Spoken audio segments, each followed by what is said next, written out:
Yes, so here's the third part at Melbourne. And some first observations now on Australia. Let me give you a few comments about that. Well, meanwhile, I'd started to meet a few of the academics in the international baccalaureate community of Australia, which was very, very small at the time, although I had a substantial experience in my background. I remember meeting the IB Australasia representative who was introduced to me at a conference in Sydney.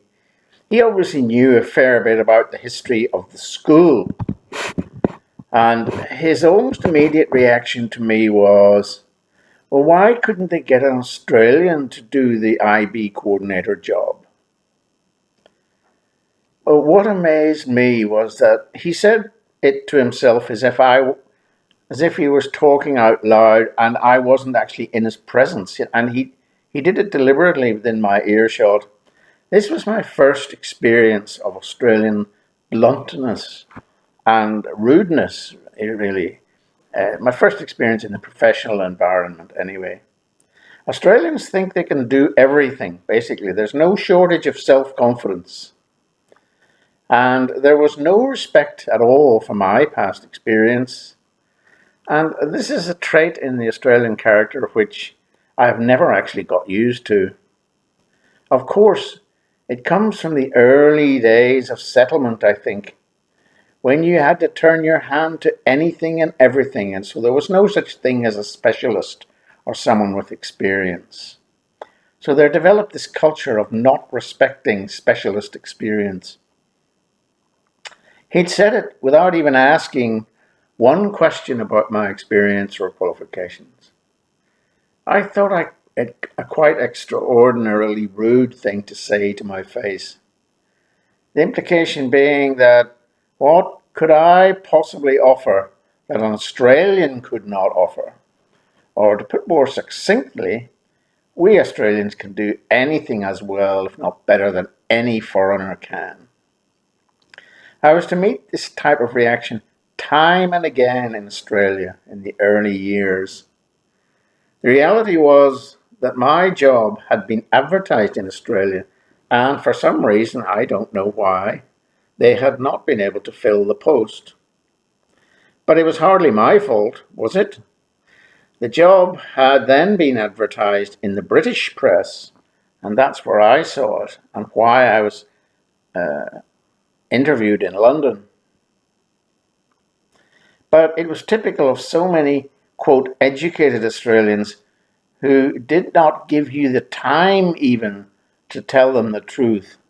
They could not even conceive of the idea that an Australian institution would have to advertise overseas. It offended their sense of national pride too much. Although it is beside the point, my own guess is that the blowfly did not want an Aussie to do the job because he knew no Aussie would put up with the blowfly. And he knew he could control an unsuspecting foreigner with a family and a non-working wife through the use of his temporary work visa strategy. However, that's only surmise. I don't know.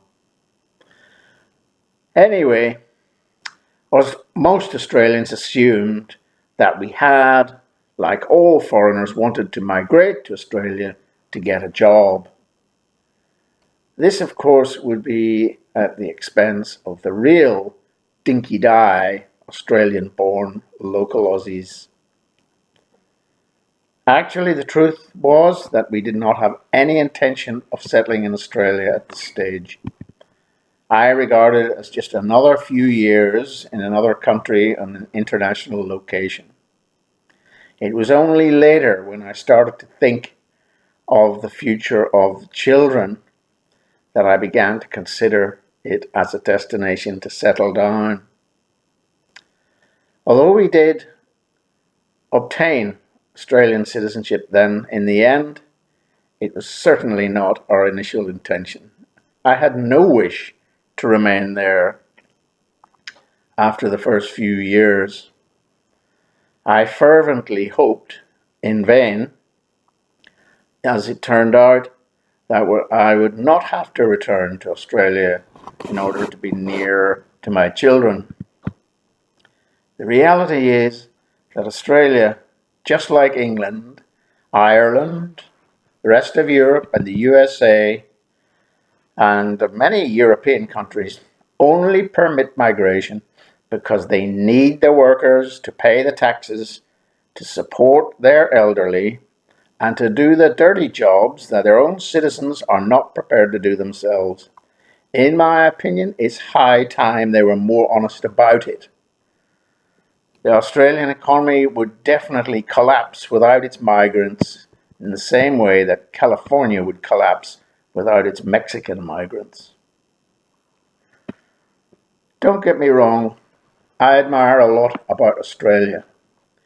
I took the trouble to read the history of the early settlement of Australia, and it is absolutely appalling. The initial convict settlements in Sydney and Melbourne were dreadful places of abuse. And I admire Australia for having overcome that. I also admire its economic and its governmental infrastructure, and of course its physical beauty. There is also a preparedness to innovate and experiment, which is refreshing after the old world. They are not hidebound by tradition.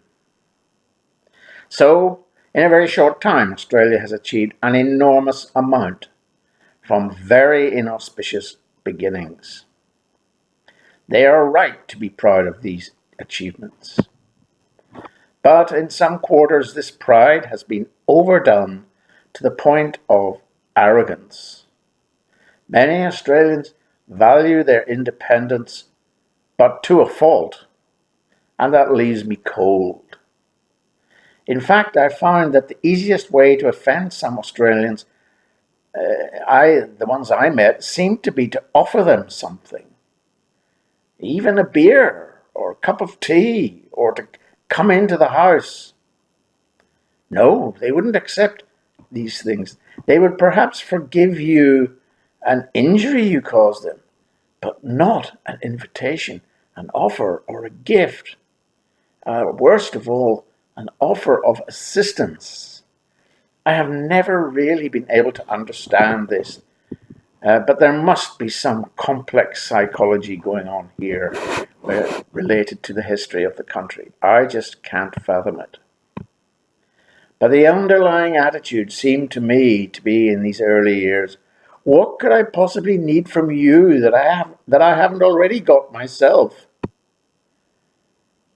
Many other cultures that I've lived in have developed a spirit of cooperation and interdependence between individuals in the community in order for the group or the community to survive. For example, in Africa, in Ghana, in Malawi, in Colombia, in Mexico, all places that we'd lived, they had developed cooperation, and through that, individuals seemed to experience a joy and exhilaration in living, and a sense of identity and security, which sustained their life. This is what made them get up in the morning. But it is precisely this that seems to be lacking in Australia to me. It seemed to me anyway. And in many ways, I haven't changed my opinion. And the same is also true of many North European type cultures that I've experienced and their derivatives, including the USA and Canada.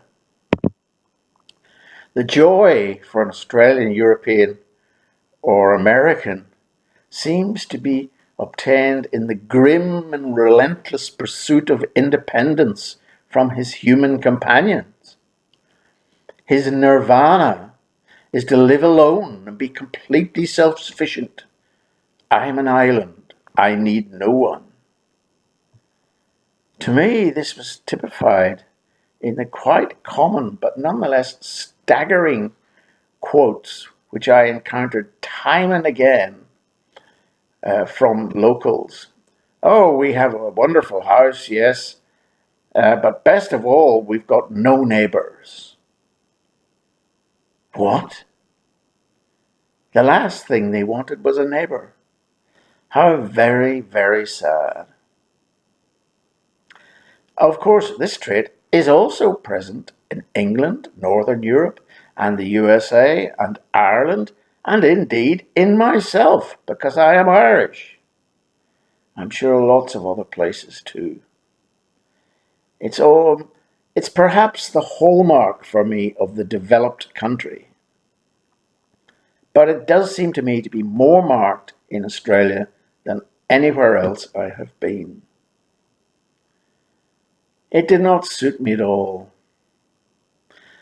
I like the drop-in cultures, such as in Africa or Mexico, Colombia, where people feel honoured by your visit and don't look at you up and down quizzically when you arrive on their doorstep as if to say, "What do you want?" Or even worse, look at you with suspicion. I like cultures where socializing and friendship is valued in the community just for its own sake, not as a means to an end. And a lot of this socializing occurs on the streets, outside their houses, something that never happens in Australia, unless there's a formal occasion. But it never happens informally on the street outside. I like cultures where people honour my visit. With some exceptions, sadly, I did not find Australia to be like that. The social life didn't suit me at all. Of course, I was busy with my work. There were exceptions, of course, to what I'm saying, but they only proved to prove the rule. There were not nearly enough exceptions to satisfy my Irish thirst for chat and exchange of experiences.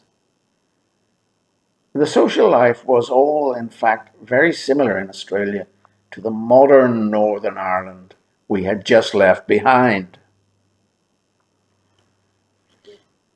And the most absurd thing of all was to find that the Australians then considered themselves to be a very friendly people.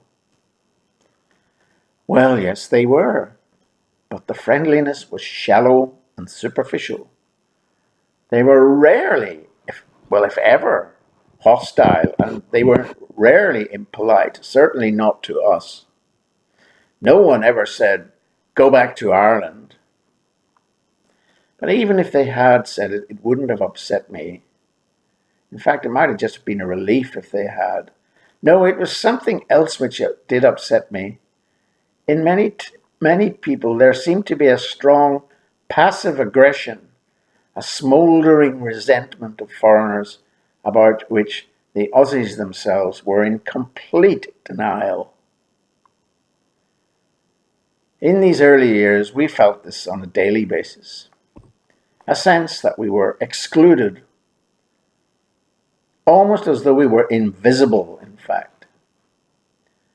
Many backdoor Aussies, as we were humorously referred to by our local hosts, people in similar circumstances as ourselves, in other words, confessed to having the same feeling of being ignored and invisible and cold-shouldered by the dinky-die Australians, who had absolutely no curiosity about us whatsoever. Of course, there were the exceptions. I will not forget the exceptions, but I'm talking about the general rule here. Later on, it was interesting for me to see the same phenomenon manifest itself amongst Australians in Brunei.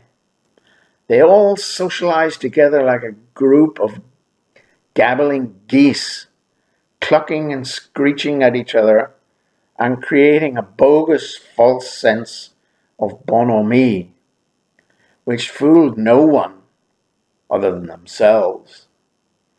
They call this, and they called it in Brunei, banter, and they called it banter in Australia, and they still do it today. When a foreigner approached this group, he was invariably ignored and left with an immense sense of frustration. There was an almost physical sense of being invisible to people. I often felt like screaming at them at the top of my voice, "Go back to Australia." This lack of interest in anything about one's background or personal history is obvious to any foreigner arriving in the country to settle. This lack of curiosity. Although to tourists, of course, the Aussies can appear to be friendly, very friendly, because the tourists only see the banter. In these early days, to me, many Aussies seem not to brook even the slightest criticism of their country or culture. The Irish have had to cope with the English for thousands of years, and they've found ways of coping with that through humor, in the same way that the Mexicans have coped with the invading white men from America. The French have coped with the English with humor, and vice versa.